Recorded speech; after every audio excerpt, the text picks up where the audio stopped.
Vamos a mirar la palabra de Dios en Hebreos 11:1, que es un versículo que casi podemos citar de memoria todos. Hebreos 11:1.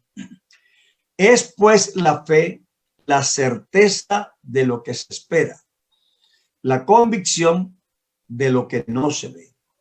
Es pues la fe, la certeza de lo que se espera, la convicción de lo que no se ve. Vamos a orar. Soberano Dios, invocamos el nombre de Jesús esta tarde y te pedimos que tú ilumines nuestros sentidos, nuestro corazón, nuestra inteligencia, nuestro espíritu. Danos, Señor, claridad para entender. Ayúdanos a destapar nuestros oídos, abrir el canal que penetra hasta el alma, Señor, para recibir tu verdad y ponerle fe a tu palabra. Enséñanos en esta tarde, queremos crecer en ti. Te lo suplicamos en el nombre del Señor Jesús. Amén. Entonces, ¿por qué hablar de la fe? ¿Por qué hemos escogido ese tema tan, para nosotros, trascendental, muy importante? Usted ve que una de las palabras más comunes en la gente es fe. La palabra fe y amor son comunes en el pueblo. Lo malo es que el amor se refiere mucho al amor erótico, pero también se refiere al otro amor. Entonces, la palabra fe igual. La gente tiene esa palabra en la punta de la lengua, como se suele decir, y la mencionan para todo. Y cuando se desaniman dicen que he perdido hasta la fe. Entonces, ¿de qué hablamos cuando estamos diciendo de fe? ¿Qué es lo que hablamos? ¿Para qué puede servir esa fe? Yo quisiera hacerles un planteamiento que afecta mucho el concepto de fe, porque uno a veces quiere ir, vamos a hablar de fe y empezamos a hablar de fe, pero no sabemos dónde está colgada esa realidad. ¿Sabe que yo un día llegué donde un vecino allá en España que me había dicho que me quería hacer unas materas de mármol para arreglarlas a la iglesia, que subiera para que yo viera los modelos y escogiera uno? Entonces yo llegué a su casa, toqué, me hicieron sentar en la sala porque él como que estaba sin camisa, fue a prepararse para recibir la visita. Mientras él se fue, el televisor estaba encendido y estaban presentando un programa sobre naturaleza. Y ese día presentaban el cervatillo. El cervatillo, y entonces salía una introducción con el cervatillo corriendo. Entonces yo me di cuenta que el cervatillo no corría en línea recta, sino que iba así, así, así.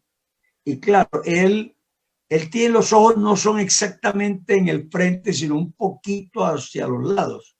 Entonces él se acomoda bien para ver, para tener esta velocidad. Y entonces me vino a mí una escritura que dice, ahí viene mi amado, saltando sobre los montes como un cervatillo. Y yo dije, la Biblia tiene mensajes como de pistas, ¿verdad? Son como metáforas, son como un símil para que uno descubra lo que le quieren decir. Entonces, me di cuenta que cuando uno observa a Dios, a veces Él no viene en línea recta.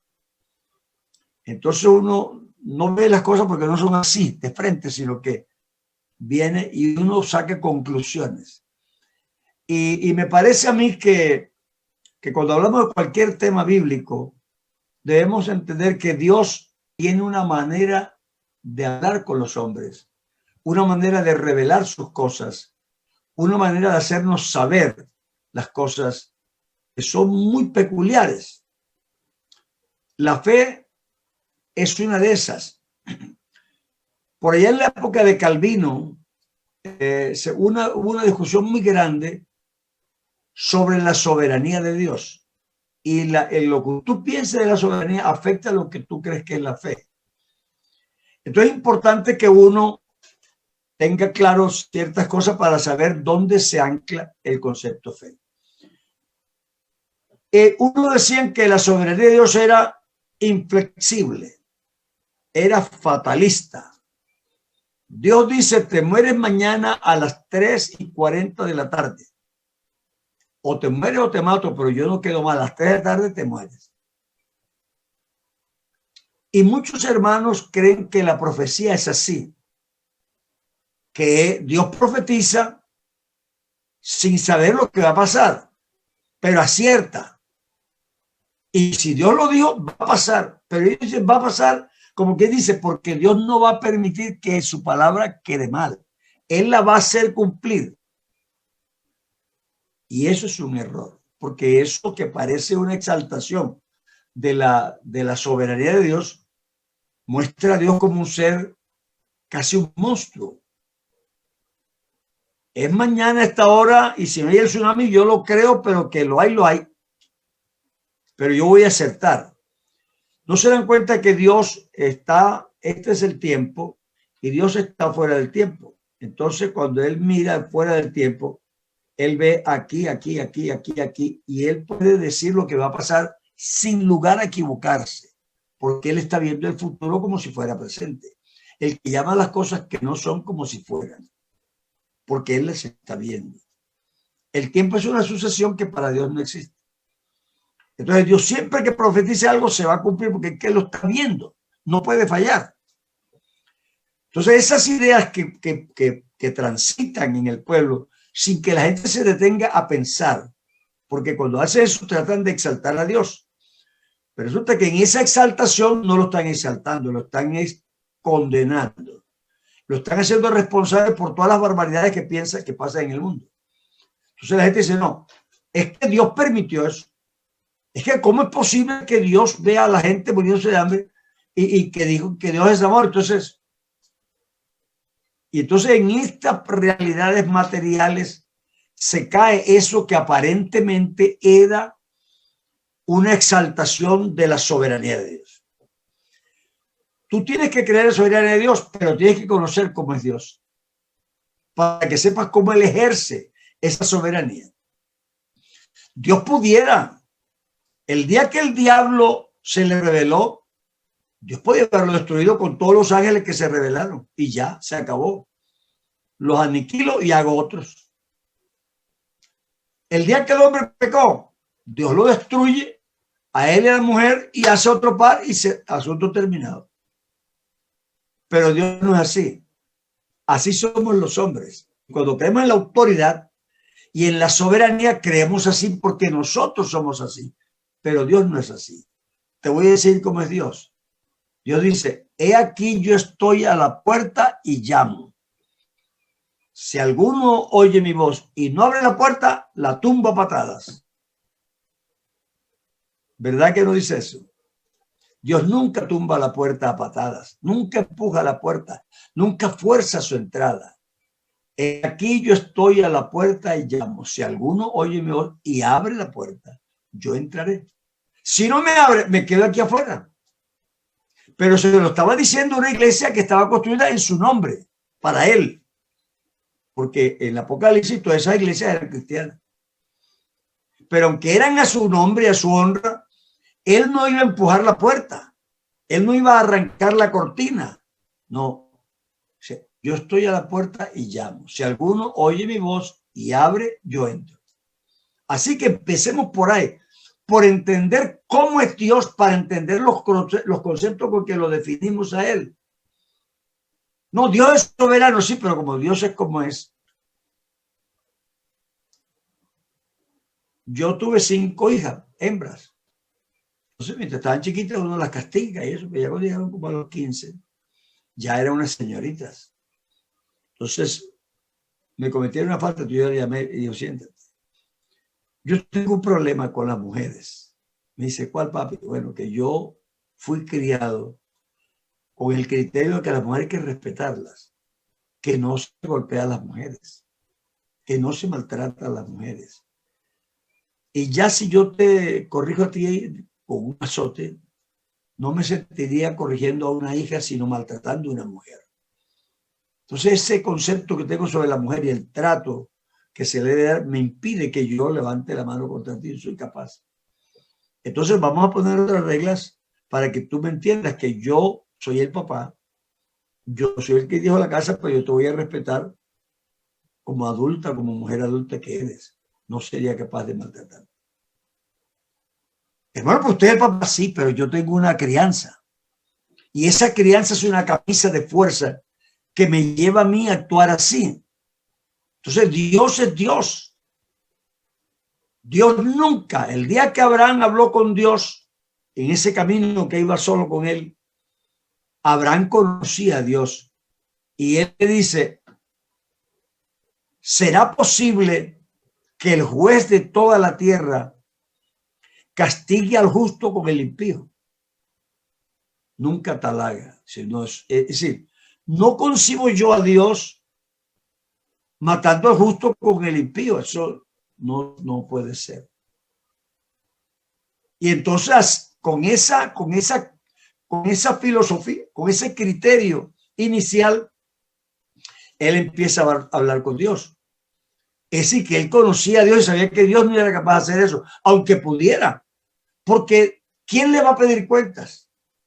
Nadie. Entonces, el argumento que tiene Romanos no es para decir que Dios actúa así, sino que él pudiera, pero no es capaz de hacer eso, porque él, su naturaleza, no le permite actuar de forma déspota. Entonces, primero entendamos la soberanía de Dios. Él es soberano, pero él no actúa de forma despótica. Él respeta a los seres humanos, es un caballero. Así que la soberanía de Dios no es cosa fatalista, porque también existe la responsabilidad humana. Creo que la gente no se ha dado cuenta o no lo quiere ver, que cuando Dios hizo al hombre, él le dio señorea, es decir, que él lo constituyó en señor de esta creación, sobre los peces, las aves, los mares, todo. ¿Y por qué lo puso señor? Porque era un hombre capaz de hacer eso, inteligente.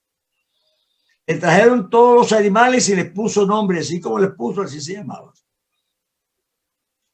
Y no eran dos animales, así que tenía que tener una capacidad verbal impresionante. Muy inteligente el ser que Dios había creado. Y Dios le mostró respeto.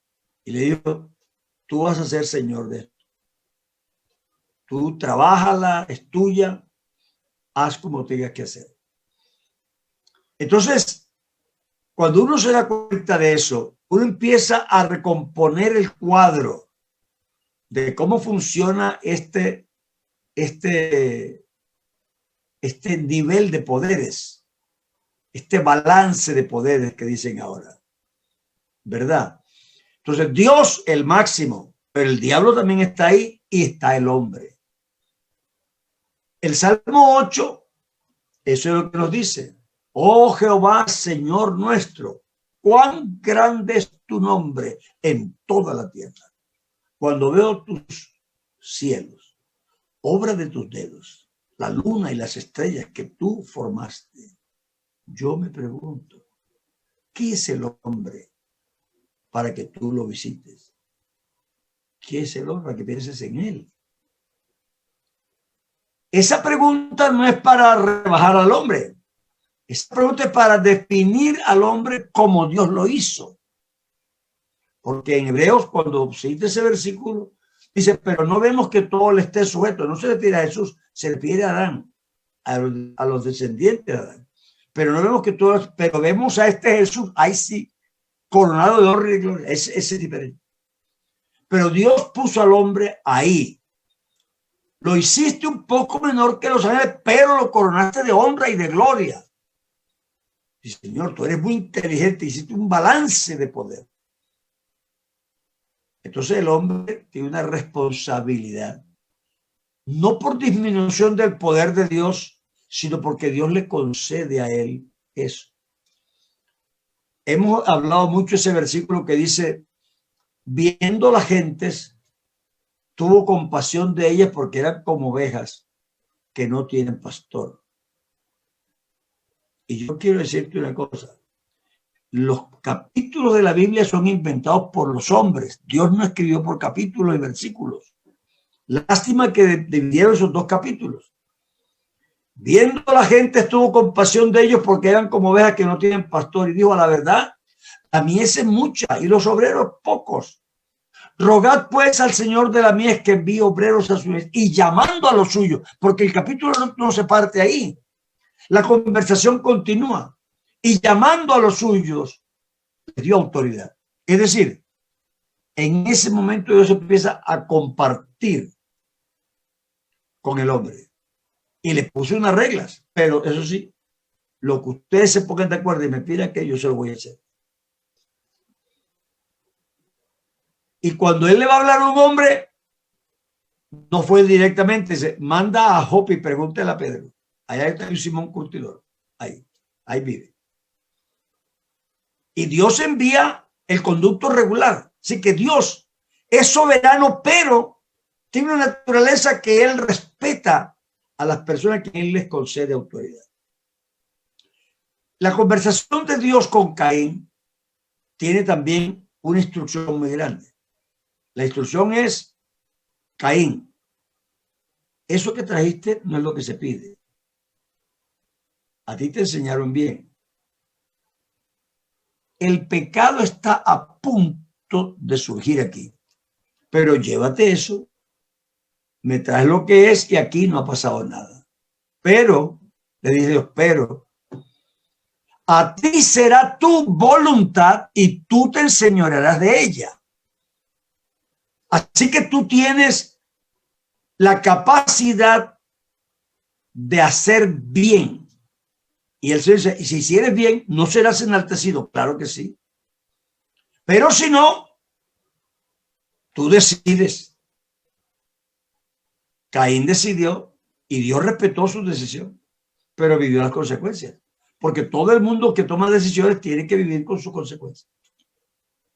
Así que este es el cuadro,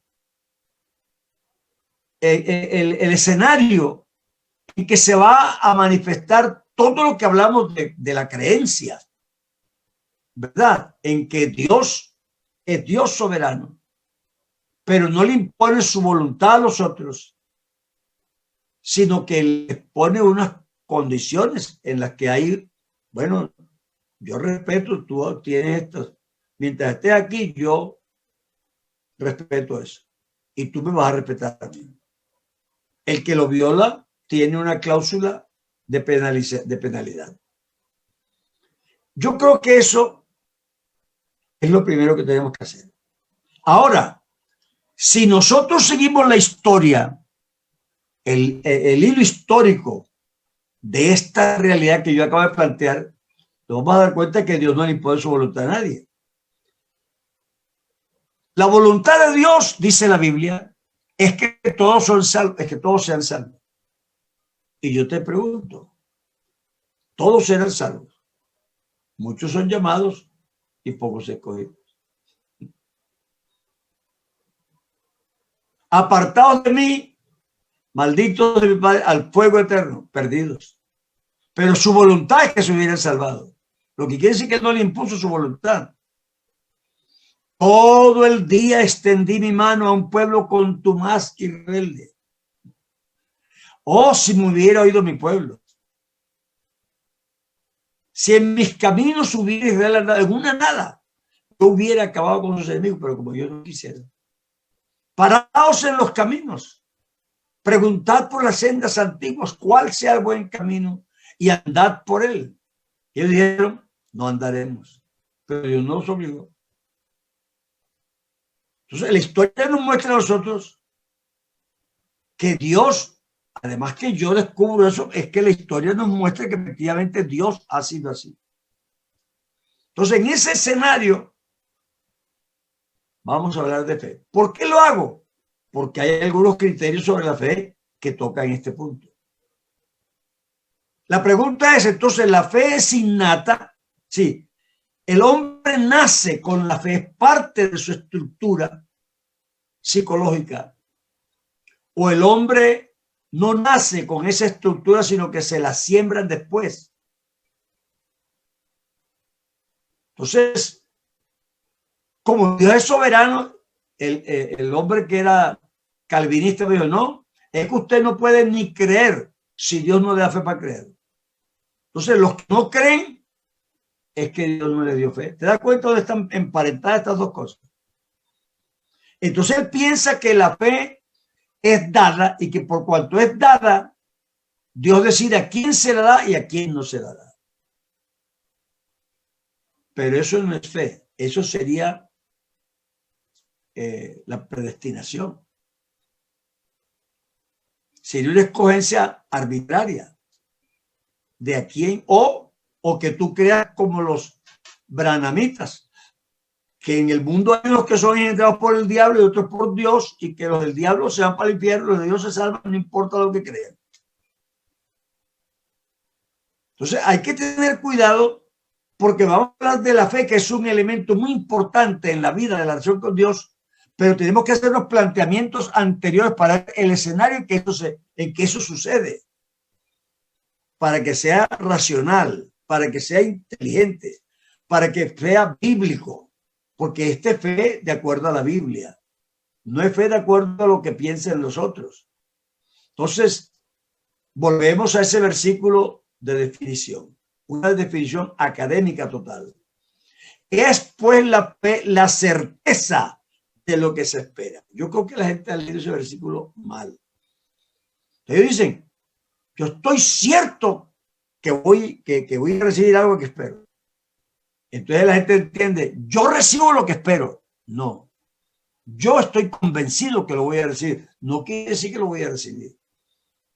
Lo que me están definiendo es la capacidad que tengo yo de creer que voy a recibir algo, y no lo dudo. Pero el hecho de que no lo dude no quiere decir que lo voy a recibir. Pero quiere decir que yo sí estoy convencido que lo voy a recibir. Es la convicción de lo que no se ve. Yo no veo los espíritus, pero creo en ellos. Pero hay unas cosas que la gente cree que no se ven, pero que no existen. Pero ellos sí están convencidos. Entonces, aquí no están diciendo lo que tú recibes o lo que existe, sino lo que tú crees que vas a recibir, lo que tú crees que existe. Esa es la fe, esa es la capacidad que se llama fe. Y creo que eso se ha equivocado. La gente dice, no, yo estoy seguro que lo voy a recibir. Y entonces, claro, viene la teoría oriental. La teoría oriental es fe en la fe. Lo que yo creo, eso me va a pasar. No lo diga, hermano, no lo diga, porque si lo dice, le pasa. Yo a veces digo, oye, hermano, ¿se acuerda por el que se murió? Ay, no diga eso, no diga eso. La gente cree que si yo digo que se murió, él se va a morir. Porque lo han engañado con eso, que las palabras crean la realidad. Y eso no es verdad. Entonces, claro, en el mundo hay teorías sobre esas muy fuertes. Si usted pone enlace y pone, oye, predicadores por la televisión, y ellos hablan de eso, pero eso no es verdad. La palabra de Dios es otra cosa. Es creativa, es creadora. La palabra del hombre no. La palabra de Dios es creadora porque él tiene poder para hacer lo que dice. Tú no tienes poder para hacer lo que dices. Entonces, no. El poder del pensamiento positivo.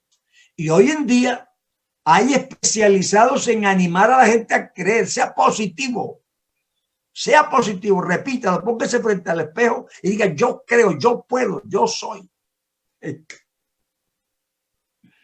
Bueno, déjate engañar. Hermanos, no es así. Yo tengo capacidad de creer, pero lo que yo me crea, habrá que ver en qué sentido puede ser realidad y en qué sentido puede no ser realidad.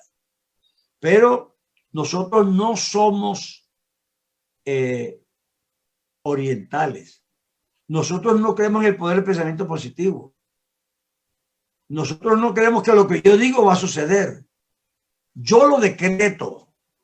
Decreta lo que tú quieras, no va a pasar nada. Yo declaro, y ellos creen que la palabra declaro como que tiene mágica, que como yo lo declaro va a suceder. Eso es porque hay versículos muy mal entendidos. La Biblia dice que con el corazón se cree y con la boca se confiesa, pero no cualquier cosa, sino que el que cree en su corazón que Jesucristo es el Señor, el que cree en su corazón que Él lo levantó de los muertos, el que lo confiesa, pero esa verdad, no cualquier verdad, no cualquier cosa. Yo confieso que me van a dar 100 millones y me quedo ahí, me encuentro con telaraña esperando y nada que me da los 100 millones. Porque eso no es cierto. La Biblia me dice eso con respecto a que yo creo que Jesús es el Señor y que Él fue levantado de los muertos. En esa sí. Así que nosotros no tenemos fe en la fe, sino que ponemos fe en un Dios que todo lo puede. Y aquí está la cosa importante. Entonces la fe sí la tienen las personas, pero la capacidad de creer lo que yo no veo y lo que yo creo que voy a recibir, pero eso no me asegura que lo voy a recibir o que no lo, o que existe. Cuando eso se vuelve una realidad, eso es lo que vamos a hablar. De eso es que estamos hablando, de la fe bíblica, no de la fe oriental, ni de la fe conversa que hay por ahí los psicólogos. No es una autosugestión, es una realidad de fe en alguien. El hermano leyó un capítulo muy lindo al principio de la reunión, pero fíjate que tiene un fundamento. No es que a Abraham se le metió en la cabeza que él iba a hacer esto y entonces ya. No. Abraham creyó y le pasó porque él creyó que Dios era poderoso para hacer y fiel para cumplir, que son dos cosas distintas. Él puso su fe no en su capacidad. ¿Qué hombre de fe? No, es que no era en su fe. Era fe puesta en alguien que era poderoso para hacer y fiel para cumplir. Entonces, yo he oído a la gente porque trata de definir la fe, y la fe bíblica hay que empezarla como es en la Biblia. En la Biblia la muestra desde su brotecito, desde su plantita que sale apenas la hojita y su rama bien crecida. La Biblia dice que creer en la existencia de Dios no es una superstición. Alguien dice que eso que yo creo en Dios es una superstición. No, no es. La Biblia no dice que es. No es una fe según enseñó fulano de tal, que fue un gran maestro. No, no hay ningún gran maestro que sea infalible. Ninguno. Ni el hermano Álvaro. El único infalible es Dios. Por eso no somos papistas. Porque el día que el Papa se declara es cátedra, dice que no se equivoca. Y no queremos en la infalibilidad. Los hombres todos son falibles. No importa cómo se llamen ni el puesto que ocupen. Y no importa la que tengan ni la experiencia, son falibles. Entonces, la Biblia dice, y no me interesa quién lo contradiga. No, eso no sí, es que la Biblia dice. Pero sin fe es imposible agradar a Dios. ¿Qué fe? ¿A qué fe se está refiriendo ahí? No fe que yo sí, no. Aquí está diciendo qué fe es a la que se refiere. Pero sin fe es imposible agradar a Dios. ¿Por qué? Aquí está la razón. ¿Por qué? Es necesario. Esta es la fe que da la posibilidad de agradar a Dios. No es que porque yo tenga fe agrado a Dios. Vean, sin fe es imposible. ¿Qué es lo contrario de esa expresión? Lo contrario es con fe es posible. No es que porque yo tenga fe agrado a Dios, no. Con fe es posible agradar a Dios y sin fe es imposible. Así que leamos bien y aquí no hay problema. Pero sin fe es imposible agradar a Dios. Con fe es posible. Porque es necesario que el que se acerca a Dios primerito crea que Dios existe. ¿Cómo vas tú a decirme que eso no importa? Que eso no tiene importancia. Eso es una superstición. No. Ahora, si tú dices que crees que Dios existe y en realidad no es serio, eso es otra cosa. Tú no sabes lo que crees.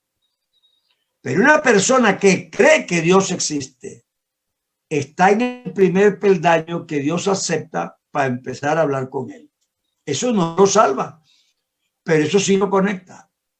Porque Es necesario que el que acerca a Dios crea, antes de cualquier cosa, crea primero, antes de tener relación con Dios, crea que Dios existe y que galardona a los que le buscan. Así que el hombre que se acerca a Dios parte del hecho de que cuando se arrodilla, él cree que alguien le está oyendo. Él cree que alguien está ahí. No lo ve, pero dice, yo creo que Dios, yo creo en Dios. No lo he visto, no sé cómo es, pero no, tiene que ser. Bueno, ¿y cómo se te ha ocurrido a ti que Dios existe? ¿Por qué? Porque es un capricho, una superstición. Hombre, no, mira, yo he hecho un razonamiento. Yo esa silla que está allá, y la hizo el carpintero, el señor de la esquina. Yo veo esa casa que está ahí y la construyó el maestro de obra que vive en la calle 32.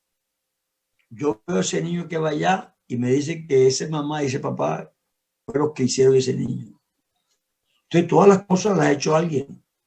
Entonces yo miro los árboles y miro al universo y yo digo, hombre, todas las cosas las ha hecho alguien. Esto alguien tiene que haberlo hecho. Y lo creo con mucha seriedad. No sé cómo es él, no sé cómo se llama, no sé qué es, pero algo me dice a mí que eso es así. Entonces, el conocimiento que proviene de la observación de la creación es admisible, según Dios, como creencia. Dice, porque no me avergüenzo del evangelio, porque es poder de Dios para salvación a todo aquel que cree. El evangelio no es poder de Dios para todo el mundo. El evangelio es poder de Dios para el que cree en el evangelio, claro. Porque es poder de al judío primeramente y también al griego. Porque lo que de Dios se conoce les es manifiesto, pues Dios, fíjate tú, Dios se los manifestó, porque las cosas invisibles de Dios, de Él, su eterno poder y deidad, se hacen claramente visibles desde la creación del mundo, siendo entendidas por medio de las cosas hechas, de modo que no tienen excusa. Así que mi observación de la realidad, y eso se llama ciencia. El hombre que observa la realidad y codifica su observación es un científico.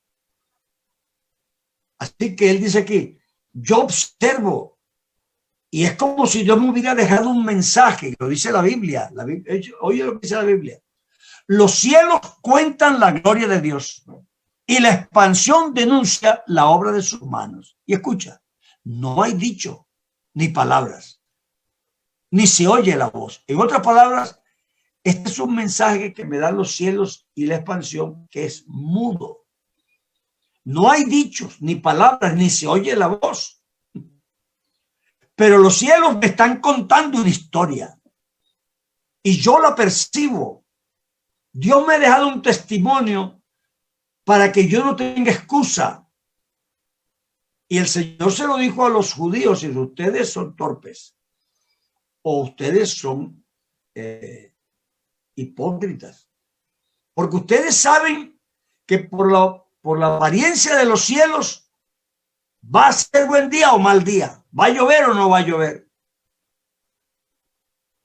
Y en cambio no saben descifrar el mensaje que Dios les dejó. Así que el que niega que el hombre puede alcanzar el conocimiento de Dios inicialmente por lo que está viendo a su alrededor, está equivocado. No importa cómo se llame, escriba los libros que quiera, está equivocado. Porque la Biblia está diciendo que eso sí es posible. Entonces, sin fe es imposible agradar a Dios. Y dice que, fíjate, para iniciar hay que tener fe antes de iniciar, no después. Porque el que se acerca a Dios debe creer. Antes de acercarse ya tiene que tener para poder creer cuando se acerca. Porque también a nosotros también se nos ha anunciado la buena nueva. ¿Qué es la nueva nueva? El evangelio. Porque eso es lo que significa evangelio, buena nueva. Porque también a nosotros se nos ha anunciado la buena nueva como a ellos. Así que a ellos también les anunciaron el evangelio. No es el mismo evangelio, eso es la buena noticia. Es decir, que cada época tuvo un evangelio, una buena noticia. La buena noticia para no es que voy a destruir, pero si tú te puedes en el arca, te salva. Esa es una buena noticia. Voy a destruir Sodoma y Gomorra, pero si te sales corriendo, te salvas. Una buena nueva. Entonces hay un evangelio para cada generación y se le predica a esa generación, pero no les aprovechó. ¿Por qué? Porque no le puso fe, por no ir acompañada de fe en los que la oyeron. Los que oyeron, no es que lo que oyeron les produjo fe o no se los produjo, no, sino que ellos no le pusieron fe a lo que oyeron. Así que la fe viene por lo que se oye. No es que el oír me produzca la fe, sino por lo que oigo, oriento mi fe hacia allá. Yo llego a una casa, los que hemos empezado obras de cero sabemos eso. Uno llega a una persona y la persona lo mira y tiene un niño grave y casi no quiere ni oír porque tiene el niño muy grave. Y uno dice, mire, pero aquí la Biblia dice que Jesucristo llevó nuestras enfermedades y sufrió nuestro dolor. Eso dice. Sí, mire, explíqueme. Yo le explico. Él no está adquiriendo fe, él está orientando su fe hacia el mensaje que yo le estoy explicando. Y entonces dice, oye, a ver, yo nunca había oído eso. Pero si eso es así, pastor, ore por mi niño. Ya le orienté la fe. Y la puso en el mensaje que yo le estoy dando, en el evangelio, en la buena noticia. Pero él tenía fe antes. Solo que ahora se la está poniendo al mensaje que le estoy dando. Esa es la fe bíblica. No la que se inventan los orientales o los predicadores calvinistas.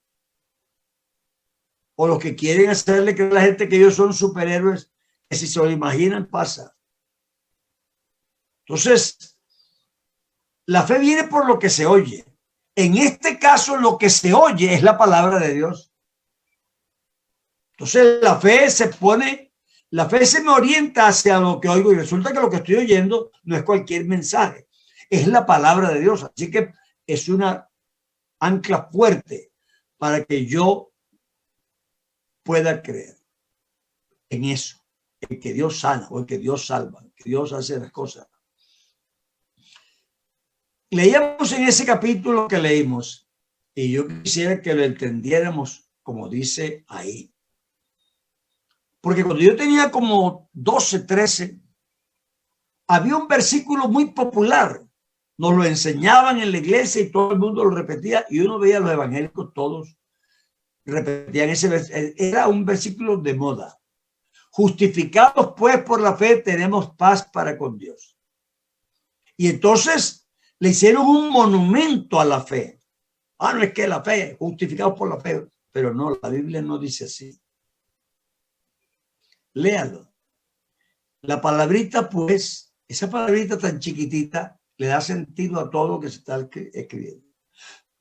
La palabra pues se refiere a que hubo algo que se dijo antes y que en consecuencia de eso, esto es verdad. Le creyó Abraham a Dios y le fue contado por justicia. Y no solo a él, sino también a los que hemos creído en aquel que levantó a Jesús de entre los muertos. Justificados pues por haber creído en el que levantó a Jesús de entre los muertos, somos justificados y tenemos paz para con Dios. Así que no es cualquier fe, no es tener una convicción que no se ancla en nada, no. Una convicción en que el que levantó a Cristo de los muertos, si lo resucitó, él me puede resucitar a mí. Si eso es verdad, entonces yo puedo creer en él para otras cosas. Y soy justificado. Entonces, fíjate tú que la justificación viene porque uno le orienta en la fe por lo que se oye. ¿Cómo van a invocar a aquel en el cual no han creído? ¿Cómo lo van a invocar? ¿Cómo tú vas a invocar al que yo llegué a África en Marruecos. La primera vez que visité eso fue hace 50 años. Yo estaba por un mercado que allá se llama La Casbah. Y entonces un muchacho como de 12, 13 añitos que me quería vender cosas.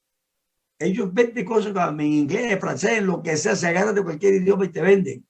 Te venden hachís, te venden marihuana, te venden mercancía, lo que sea. Entonces yo, viendo al muchacho, me gustaría evangelizarlo. Pero en el montón de gente era como difícil. Entonces yo me fui saliendo poco a poco y como si estuviera prestando lo que él me decía. Y de pronto ya llegamos a un punto donde se termina la caspa y me dijo, señor, para allá no hay nada que ver, ese ya es el pueblo. Lo bueno está aquí. Entonces digo, de aquí está la oportunidad. Y yo le dije, ¿tú conoces a Jesús? Me dijo, Jesús. Yo nunca he oído ese nombre, no sé quién es. Oiga, por primera vez en la vida me encontré con una persona que nunca había oído el nombre Jesús. Y yo le dije, Jesús es Dios. Ah, Alá. Sí, mi mamá me lava la ropa y el sábado yo voy a la mezquita a adorar a Alá. Y le dije, pero este Jesús es un Dios que tú no tienes que ir a ninguna parte. Aquí mismo en la calle, si lo quieres adorar, aquí lo puedes adorar. Pero ¿cómo va a creer en alguien de que no ha oído? Entonces, yo me oriento a la fe por lo que oigo, no porque me crean la fe, sino porque yo no creo en nada que no sé que ni que existe. Ahora que me dicen que existe, tengo la posibilidad de creer. Sin fe es imposible, con fe es posible. En el mensaje que me están predicando. Ir por todo el mundo y predicar el evangelio a toda criatura. El que creyere, ¿qué? Pues lo que le estoy predicando, el evangelio. Entonces, ¿cómo creerán aquel de que no han oído? ¿Y cómo oirán sin haber quien les predique? ¿Cómo van a saber si existió Jesús si nadie les dice eso? Alguien tiene que decírselo. El oírlo no les produce fe, sino le orienta la fe que la tienen puesta en otra cosa. ¿Y cómo predicarán si no fueren enviados? Como está escrito. Cuán hermosos son los pies de los que anuncian la paz, de los que anuncian buenas nuevas. Pero escucha, mas no todos creyeron. Lo que quiere decir que lo que escucharon no les produjo fe. Así que tú tienes dos opciones. Si yo te predico y lo que te predico es lo que te va a crear la fe, ¿cómo es que yo le predico a 20, 10 creen y Dios no creen? Eso quiere decir que yo a 10 les creé la fe y a otros 10 no, les negué la fe. Así que tiene que ser, no que se las crea, sino que se la ponen, le ponen la fe a eso. 10 le pusieron fe y 10 no le pusieron. Pero todos tienen la capacidad de creerlo. Mas no todos obedecieron al evangelio. Pues Isaías dice, Señor, ¿quién ha creído nuestro anuncio? Lo estamos anunciando y no creen. Léete el capítulo 52 de Isaías, una belleza. Ahí te dice qué es lo que se le predicó y la gente no quiso creer. Oirán lo que nunca le fue contado. Verán lo que no habían oído. Es una cosa extraordinaria. ¿Quién ha creído nuestro anuncio? El profeta, después que lo dice con tanta fuerza, pues dice, despiértate, Sión, quita esos yugos de ti, ponte una ropa limpia, bonita, de fiesta, levántate del polvo. Y lo ve tirado ahí. Y Jehová dice, ¿qué hago yo aquí mientras mi pueblo se lo comen con un pedazo de pan y lo destruyen y todo el mundo se burla y se alegra? Pues ahora van a saber quién soy yo. Se van a enterar quién soy yo, van a conocer mi nombre porque yo mismo voy a ir a demostrar quién soy yo por mi pueblo. Cuán hermosos son los que anuncian esto que estoy diciendo, que yo voy a ir allá. Ese era el evangelio. Pero no todos creyeron que había y todavía no han creído. Todavía lo están esperando. Y algunos cristianos tan poquito conocen la escritura que allá van al muro de la lamentación y que a orar. Ay, Dios mío. Los que van allá a orar es para buscar Mesías, no creen en el Mesías. ¿Y tú qué haces ahí? A menos que tú no creas que Jesús es el Mesías. pero no todos creyeron. Así que la fe es por lo que se oye, y lo que se oye es la palabra de Dios. Los hombres siempre alcanzaron cosas en Dios por medio de la fe. Es decir, el capítulo 11 de Hebreos no es como dice, están los héroes de la fe, porque la gente quiere siempre exaltar a los seres humanos. Pero el tema del capítulo 11 de Hebreos no son las personas que creyeron, sino es la fe. El tema es la fe, no las personas que tenían fe. No está hablando de héroes. Está hablando de algo que tienen las personas que si lo ponen en función, si lo usan, alcanzan grandes cosas. Entonces, cuando tú le pones importancia a las personas y no a la fe, que es el tema, tú pierdes el sentido de lo que estás hablando, porque te embelezas. Entonces tú quieres ser grande como ellos y ser famoso como ellos. Y se te olvida que te están hablando de algo que tú tienes. Y eso, así como úsalo tú también. Tú puedes usarlo. Y claro, cuando se hace eso, se distorsiona la verdad. Y la mitad del capítulo es maravilloso. Por la fe Abraham, por la fe Noé, por la fe Sara, por la fe todo el mundo por la fe y Y de pronto dice, pero ¿qué digo? Porque el tiempo me faltaría para hablar de Jefté, y empieza otra lista. Dice, y algunos no recibieron lo prometido. Así que el primer versículo que dice es pues la fe, la certeza de lo que se espera. Si tú crees que el que está cierto en esperarlo lo recibe porque así es, entonces estos no creyeron. Entonces Abraham no creyó. ¿Por qué? Porque Abraham, Dios le dijo, esta tierra te la daré. Y se murió Abraham y no la recibió. Y la recibió en los lomos de sus hijos y nietos y bisnietos a los 400 años. Entonces fíjate tú que la interpretación de lo que es la fe está equivocada. Muchos rehusaron ser liberados, escogiendo mejor resurrección. Cogieron el vituperio de Cristo y anduvieron por las cuevas de los cuales el mundo no era digno, aserrados, apedreados, quemados, de todo. Entonces, como la gente no lee la mitad del capítulo, no la quiere considerar dentro del concepto de qué es la fe, porque el primer versículo ya mal entendido ya anula la mitad del capítulo. Y por eso es que la gente que no recibe las cosas rápido termina casi siendo incrédulo. No, hermano, yo estuve orando y Dios no me responde. Yo le lloré a Dios y me hice lo que me dijeron, ayuné y pasé la noche en vela, nada. Entonces el que no recibe lo que recibe, hasta el comercio le dice, ay, ¿tu Dios qué? ¿Por qué te abates, oh alma mía? ¿Y por qué te turbas dentro de mí? Espera en Dios, porque aún he de alabarle, salvación mía y Dios mío. Pero estoy en medio de gente que me dice, ¿y dónde está tu Dios? Fueron mis lágrimas mi pan de día y de noche, mientras me dicen, ¿dónde está tu Dios? Entonces, si tú no tienes claro un concepto de fe bíblico, entonces tú vas a tener un problema. Cuando dices una cosa y los pecadores te injurien, no vas a tener respuesta. ¿Verdad? Dios no me oyó, Dios no quiso, yo no sé qué. Dios tiene especiales. Por eso es importante que esta fe sea bíblica, sea como la Biblia enseña. Ellos se hicieron fuertes en la adversidad por medio de la fe.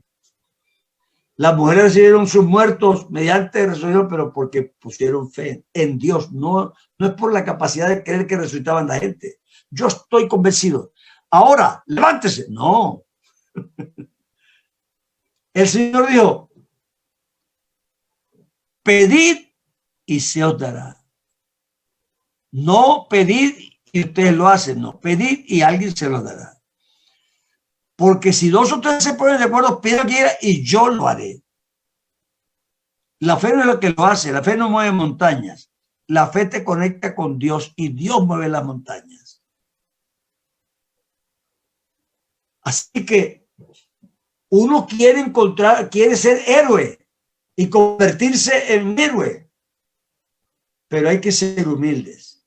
Nosotros lo que creemos es en Dios, y yo sí tengo fe cierta y firme de que Dios es capaz de mover una montaña y el mundo entero si es necesario. Pero yo no puedo, por mucha fe que tenga, la fe no mueve nada. El que mueve las cosas es Dios, pero porque yo pongo mi fe en Él, que mueve las cosas. Así que es importante, hermanos, que nosotros entendamos esto. La fe bíblica es una capacidad que tiene el ser humano de estar convencido que Dios es capaz de hacer, y Dios lo hace, no tú. No es que yo me voy a concentrar y estoy convencido y soy positivo y no voy a dudar. Y entonces está bien que no dudes, pero para que tú no para hacerlo tú. Vea, los apóstoles tenían eso muy claro. Esperando una moneda, Pedro y Juan se pararon y Pedro le dijo: no tengo plata ni oro, pero lo que tengo te doy. En el nombre de Jesús de Nazaret, levántate y anda. Y el hombre saltó y entró saltando y alabando a Dios. Eso fue un escándalo. La gente enseguida, el cojo lo conocía todo el mundo porque estaba en la puerta del templo donde iba todo el mundo y le daba limón. El cojo se sanó, el cojo se sanó. Y entonces se agolpó la gente en un lugar y le querían hacer un culto a Pedro. ¿Qué tal? Y Pedro dijo: un momento, señores, un momento, pongamos las cosas en su sitio. ¿Por qué miráis a nosotros como si por nuestro poder o piedad este hombre hubiera sido sano? No, que quede claro que ni es porque somos buenos ni porque tenemos fe, ni poder. Por la fe en el nombre de Jesús, el que ustedes crucificaron, a quien Dios ha hecho Señor y Cristo ese Señor. Por fe en Él, este hombre está aquí sano. Y eso es lo que tenemos que aprender.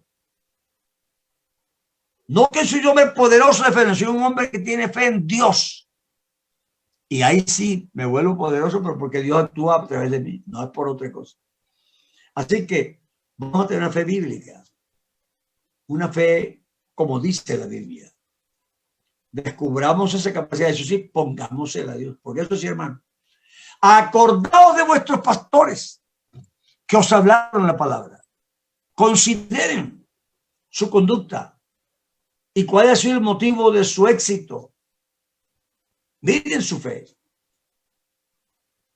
Porque Jesucristo, que los ayudó a ellos, el que hizo tantas cosas a través de ellos, no admires a Abraham, no admires a Job o a Jacob, ninguno, sino que ellos te sirven de ejemplo para decir: si ellos le pusieron fe a este Dios y Él no ha cambiado, Jesucristo es el mismo de ayer, de hoy y por los siglos. Así que si yo le pongo fe en Él, a Él lo va a hacer. Claro que la gente canta versículos y todo lo dice mal. ¿No has oído? ¿No has entendido que el Dios eterno es Jehová? Él hizo los cielos y la tierra. Los muchachos se fatigan y se cansan, los jóvenes flaquean y caen. Pero los que esperan a Jehová, no en los que esperan a Jehová, que Él viene y hace cosas. Los que esperan a Jehová levantarán alas como de águila, caminarán y no se cansarán. No se cansan.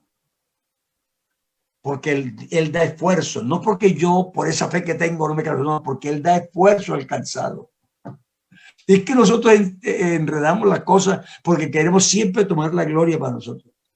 Mano, yo tengo una tentación, una tribulación tremenda, pero me fortalecí en Dios y yo le caminé y yo soy un hombre luchador. Y usted dice, mano, usted es un guerrero, usted es un guerrero.